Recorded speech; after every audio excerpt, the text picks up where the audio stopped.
बोलिए श्रीमन नारायण भगवान की जय। बोलिए श्री सच्चिदानंद भगवान की जय। बोलिए श्रीमद् भागवत महापुराण की जय।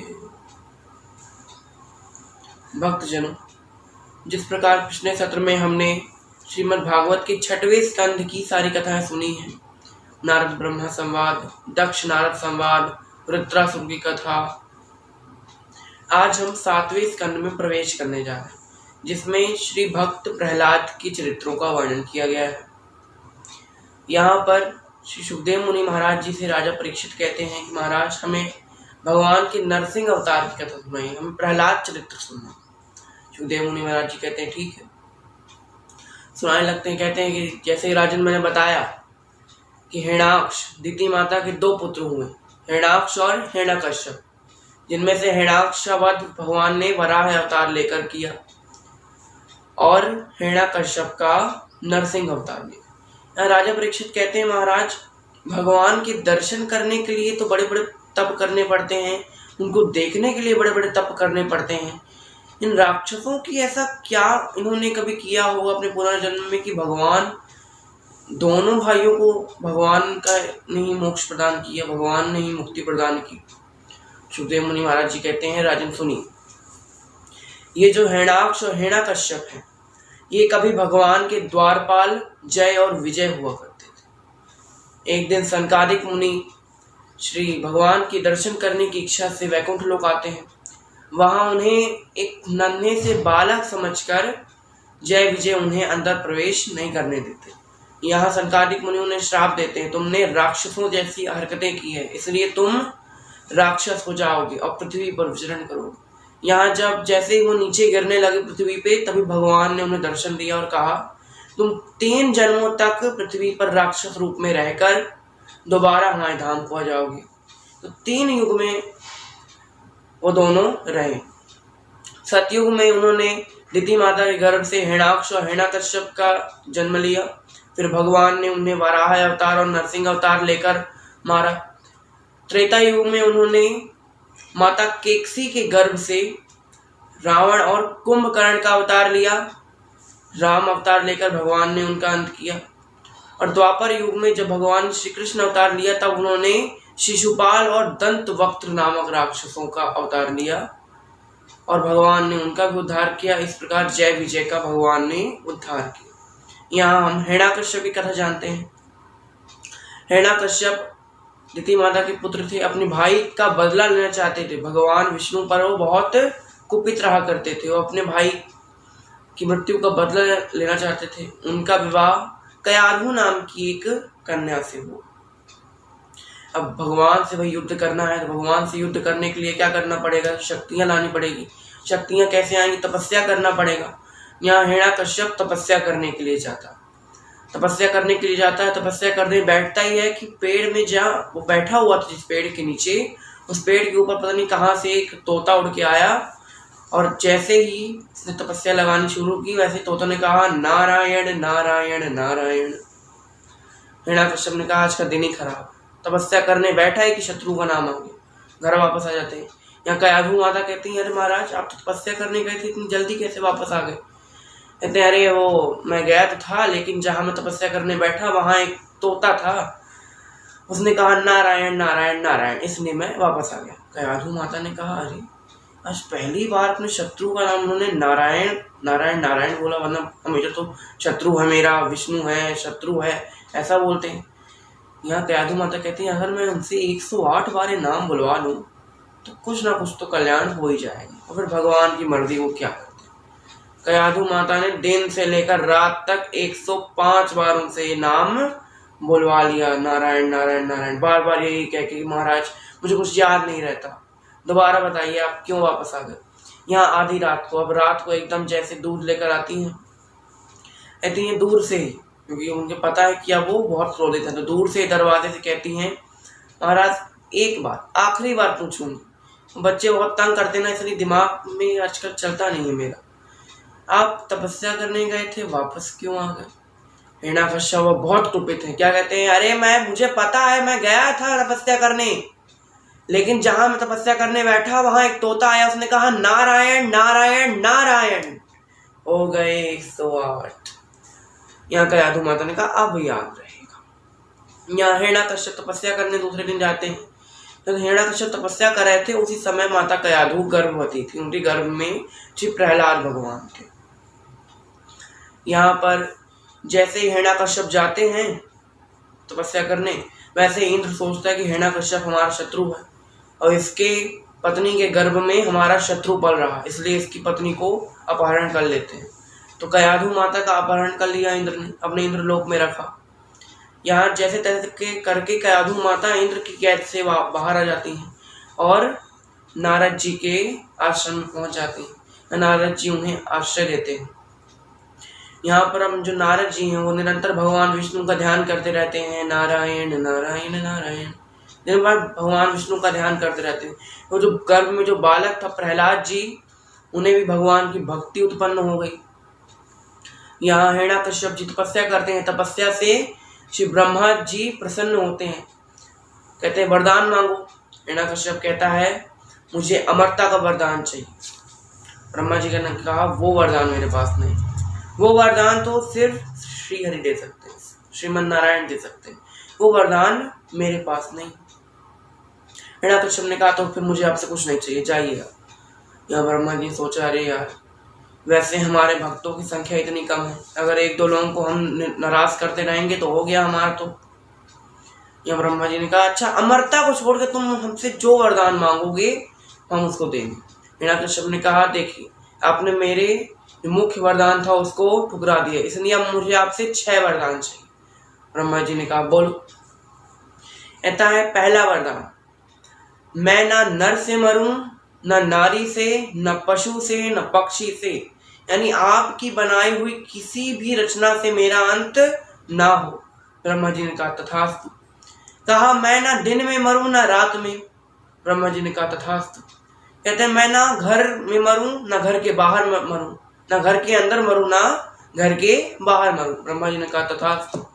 चौथा वरदान, मैं ना अस्त्र से मरूं ना शस्त्र से मरूं। ब्रह्मा जी ने कहा तथास्तु। कहा मैं ना ऊपर मरूं ना नीचे मरूं। ब्रह्मा जी ने कहा तथास्तु। छठवां वरदान कि मैं 12 महीने में से किसी महीने में ना मरूं। ब्रह्मा जी ने कहा तथास्तु। अब बताइए ऐसे वरदान किसी को मिल जाए तो एक तरह से अमरता ही हो गई।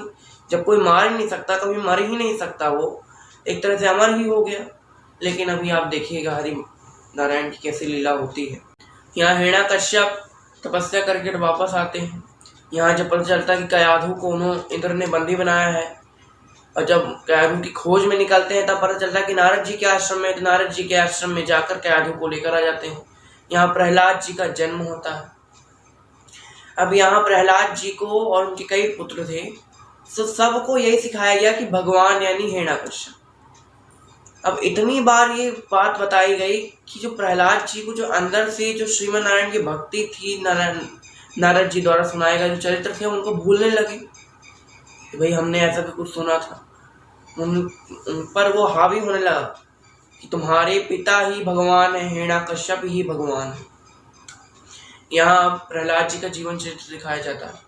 एक दिन प्रहलाद जी अपने मित्रों के साथ खेलते खेलते कुम्हारिन के घर में पहुंच जाते। कुम्हारिन और कुम्हार रो रहे थे। प्रहलाद जी ने कहा आपके रोने का क्या कारण है? बताती हैं कि मैंने कुछ बिल्ली के बच्चे पाल रखे थे। वो बिल्ली के बच्चे इन मिट्टी के पात्रों में घुस गए और मैंने बिना देखे ही इनको आवे में डाल दिया। आवा यानी पकाया जाता है मिट्टी के पात्रों को, उस आवे में मैंने उस मिट्टी के पात्रों को डाल दिया। अब यहाँ बेचारे बच्चे, अब मैं उसको छू भी नहीं सकती हूँ जब तक ठंडा नहीं हो जाता, वरना मैं जल जाऊंगी। मैं भगवान से यही प्रार्थना कर रही हूँ कि वो बच्चे बच जाए। मैं भगवान से यही प्रार्थना कर रही हूँ कि कुछ ना कुछ हो जाए। प्रहलाद जी कहते हैं अच्छा भगवान को बुलाना तो मुझसे बताओ ना, मैं अभी भगवान को बुला लेता हूँ। क्योंकि भाई उनको क्या सिखाया गया कि भगवान है उनके पिता, तो उनको तो यही लगेगा ना कि भगवान उनके पिता है। तो कहते हैं हाँ मैं भी भगवान को बुला लेता हूँ। कुमार ने कहा राजकुमार आप भगवान को जानते हैं? कहते हैं अरे मैं उनके साथ रहता हूँ, मेरे पिता ही तो है भगवान। भगवान कहते हैं ये सब कहने की बात है, वो तो एक साधारण मनुष्य है। भगवान तो साक्षात परम पिता परमेश्वर है, वो कोई भगवान नहीं। यहाँ जो कोई अच्छा बेटा होता है वो अपने पिता के खिलाफ कोई शब्द नहीं सुन सकता। यहाँ प्रहलाद जी ने तलवार निकाली, वो कुम्हारी ना भगवान से प्रार्थना कर रही कि भगवान प्रकट हो, भगवान प्रकट हो। यहाँ तो भगवान को दर्शन देने ही थे, तो ये तो लीला थी भगवान। यहाँ जैसे प्रहलाद जी तलवार उठाते हैं वैसे साक्षात श्रीमन नारायण अपने विराट स्वरूप में प्रकट होते हैं। बोलिए श्रीमन नारायण भगवान की जय। यहाँ जैसे ही ये रूप देखा प्रहलाद जी ने, उन्होंने तलवार नीचे रख दी और भगवान में लीन हो गए। उन्हें पता चल गया कि असली कौन है, श्रीमन नारायण। अब यहाँ अपने महल की ओर जा रहे हैं, और महल की ओर जाते जाते क्या कह रहे हैं, केवल भगवान का नाम जपते। क्या कहते हैं प्रहलाद जी, श्रीमन नारायण भज मन नारायण, श्रीमन नारायण भज मन नारायण। जय जय नारायण नारायण नारायण, जय जय नारायण नारायण नारायण, जय जय नारायण, जय जय नारायण, जय जय नारायण, जय जय नारायण। श्रीमन नारायण नारायण नारायण, श्रीमन नारायण नारायण नारायण।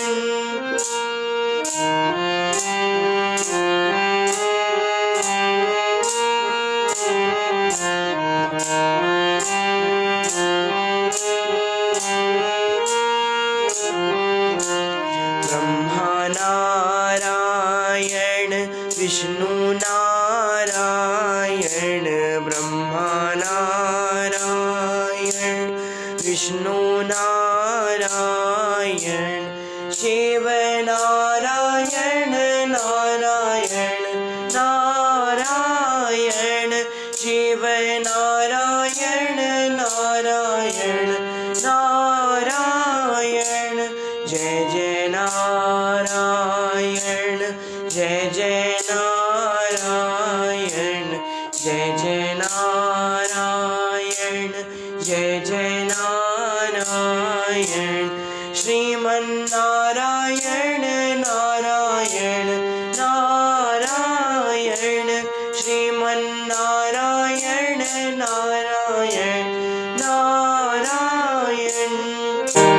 चंदा नारायण सूरज नारायण, चंदा नारायण सूरज नारायण, तारे नारायण नारायण नारायण, तारे नारायण नारायण नारायण। जय जय नारायण, जय जय नारायण, जय जय नारायण, जय जय नारायण।